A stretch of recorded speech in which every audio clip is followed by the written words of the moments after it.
بہت ممکن ہے کہ کسی کے ذہن میں یہ بات آئے کہ ہم ایک سیکولر اسٹیٹ میں رہتے ہیں جہاں پہ قانون بھی نافذ ہے، تو if the state has laws why do we need Allah's law؟ کیا اگر اسٹیٹ کے پاس قانون بھی ہے، پولیس بھی ہے، کورٹ بھی ہے، پنشمنٹ بھی ہے، تو پھر ہمیں اللہ کے قانون کی ضرورت ہی کیوں ہے؟ اس کو آسانی سے یوں سمجھے۔ سب سے پہلی چیز تو یہ کہ جس اللہ پر ہم یقین رکھتے ہیں اور جس یقین کو ہم ایمان کہتے ہیں، اس کے اندر ایسی تاثیر ہے کہ وہ انسان کو ایسے برائیوں سے روک دیتا ہے اور ایسے نیکیوں پر آمادہ کرتا ہے جو بغیر خدا کے اور بغیر یقین کے، بغیر ایمان کے ممکن ہی نہیں۔ اور اس کی اہم وجہ یہ ہے کہ اسٹیٹ یہ ریگولیشن پہ دھیان دیتا ہے۔ جو قانون اس نے نافذ کیا ہے وہ چاہتا ہے کہ کوئی اس کی خلاف ورزی نہ کرے، اور اس کے بجائے قرآن وہ ریفارمیشن پہ دھیان دیتا ہے، وہ دل کے بدلنے پہ دھیان دیتا ہے، وہ انر کانشیسنس کو جگاتا ہے، وہ انسان کے مورل کانشیسنس کو جگاتا ہے، وہ اس کے ضمیر سے بات کرتا ہے۔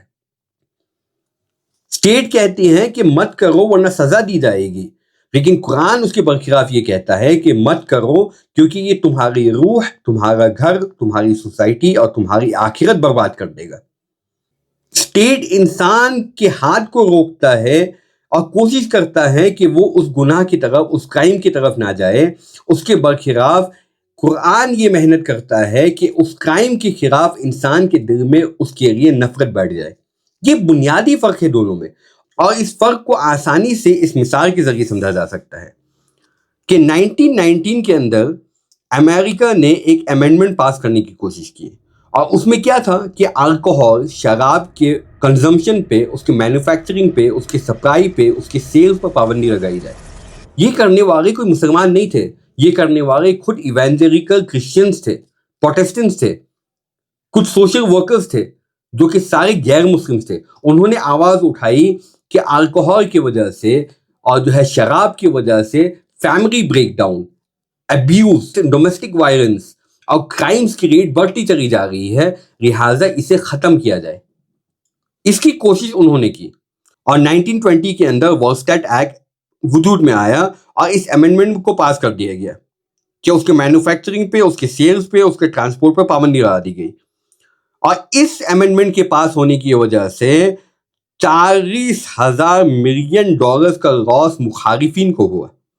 اور اس قانون کو نافذ کرنے کے لیے اور لوگوں کو اس کا پابند بنانے کے لیے 45 ملین ڈالرز خرچ کیے گئے۔ 9,000 پیجز جو ہے آرٹیکلز کے ذریعے اور بکس کے ذریعے چھاپا گیا تاکہ لوگ اس کے پابند ہو جائے۔ لیکن اس قانون کے باوجود اور ان ساری کوششوں کے باوجود، اتنے پیسے خرچ کرنے کے باوجود اور اس کی اشاعت اور ترویج کے خاطر جتنے آرٹیکلز اور جتنے پیپرز لکھے گئے، ان سب کے باوجود ہوا یہ کہ بوٹ ریگنگ سٹارٹ ہو گئی، یعنی کہ اللیگل الکوہول کی سیل سٹارٹ ہو گئے۔ اسپیکیسس یعنی کہ جو ہڈن بارز تھے کہ لوگ چوری چھپے شراب کے اڈے قائم کرتے اور وہاں پہ شراب بیچا جاتا۔ اس کے نتیجے میں گینگز اور مافیا وجود میں آئے جو شراب کی اسمگلنگ کیا کرتے۔ اس کے وجہ سے پولیس کو یہ نقصان ہوا کہ وہ لا اینڈ آرڈر کو پوری طریقے سے قابو میں نہیں لا سکے۔ اس کے وجہ سے یہ نقصان ہوا کہ بہت سے افراد کو جان بھی دینا پڑا اور بہت سے افراد کو جیل میں بھی جانا پڑا، اور اس کا نقصان یہ ہوا کہ ان سب کے باوجود لوگوں کے اندر سے شراب نوشی ختم نہیں ہوئی۔ اس لیے کہ آپ لوگوں کو اس کا پابند بنانے کی کوشش تو کر سکتے ہیں کہ وہ لوگ جو قانون نافذ کی گئی ہے اس کی خلاف ورزی نہ کرے، لیکن اس کے باوجود وہ انسان کے دل کو نہیں بدل سکتا، وہ انسان کی خواہشات کو نہیں بدل سکتا، وہ انسان کے نفس کو نہیں بدل سکتا۔ انسان پھر بھی چاہتا ہے کہ کسی طریقے سے میں شراب کے قریب چلے جاؤں۔ اس کا نتیجہ یہ ہوا کہ 1933 کے اندر حکومت کو اپنے اس بل کو، اپنے اس امینڈمنٹ کو، اپنے اس قانون کو واپس لینا پڑا اور کہنا پڑا کہ ٹھیک ہے، آج کے بعد شراب پینے کی اجازت ہے، اور وہی قانون آج تک چلا آ رہا ہے۔ جو کوشش جاری تھی 1990 میں، 1920 میں اس کو وجود میں لایا گیا، وہ 1933 میں اسے واپس جو ہے ریپیل کر دیا گیا۔ اس کے برخلاف قرآن کیسا انقلاب لاتا ہے اس کو بھی دیکھیں۔ سورۃ مائدہ کے اندر اللہ تعالیٰ فرماتا ہے، یا ایھا الذین آمنوا انما الخمر والمیسر والانصاب والازلام رجس من عمل الشیطان فاجتنبوہ لعلکم تفلحون، کہ اے ایمان والو، شراب، جوا، بت اور فال کے تیر یا قسمت کے لیے تیر،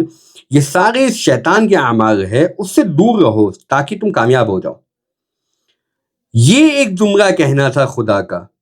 اس قانون کا نفاذ یہ الگ چیز ہے، لیکن خدا تعالیٰ نے صرف ایک حکم پاس کیا، قرآن کے اندر نازل فرمایا، اور اس کا نتیجہ یہ ہوا کہ صحابہ کرام کے گھر میں جتنے بھی مٹکے تھے، جتنے بھی برتن تھے جس میں شراب رکھی ہوئی تھی، انہوں نے ندیاں بہا دی کہ آج کے بعد شراب کو ہاتھ نہیں لگائیں گے۔ 99.9% افراد نے شراب کو اس کے بعد ہاتھ نہیں لگایا،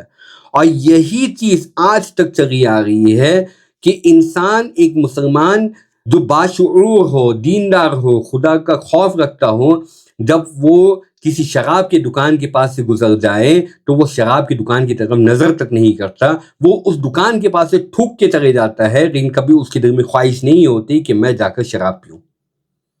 یہ طاقت ہے اللہ کے حکم کی، یہ طاقت ہے۔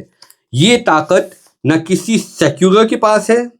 نہ کسی سیکولر کنٹری کے پاس ہے، نہ کسی سیکولر حکومت کے پاس ہے۔ یہ طاقت صرف اور صرف اللہ تبارک و تعالی کے پاس ہے۔ اور یہ الکوہلزم، یہ ایسی ایڈکشن ہے، for the matter of fact any addiction, وہ اس کی عادت اور لت ایسی ہے کہ انسان اس سے چاہتے ہوئے بھی نہیں رک سکتا۔ ڈاکٹرز کہتے رہ جاتے ہیں کہ شراب پینا بند کر دو ورنہ تمہاری لیور خراب ہو جائے گی، لیکن اس کے باوجود انسان پیتا رہتا ہے یہاں تک کہ اس کی موت آ جاتی ہے، لیکن وہ اس سے رکتا نہیں۔ لیکن اس کے باوجود اس ایڈکشن کو صحابہ نے اور آج تک کے مسلمان صرف اور صرف اپنے ایمان کی طاقت کی وجہ سے اس سے بچے ہوئے ہیں۔ نہ کسی قانون کی ضرورت، نہ کسی حکومت کی ضرورت، نہ ہی کسی سزا کی ضرورت، نہ کسی سزا کے خوف کی ضرورت، صرف اور صرف خدا تعالیٰ کی ایک سٹیٹمنٹ کی وجہ سے۔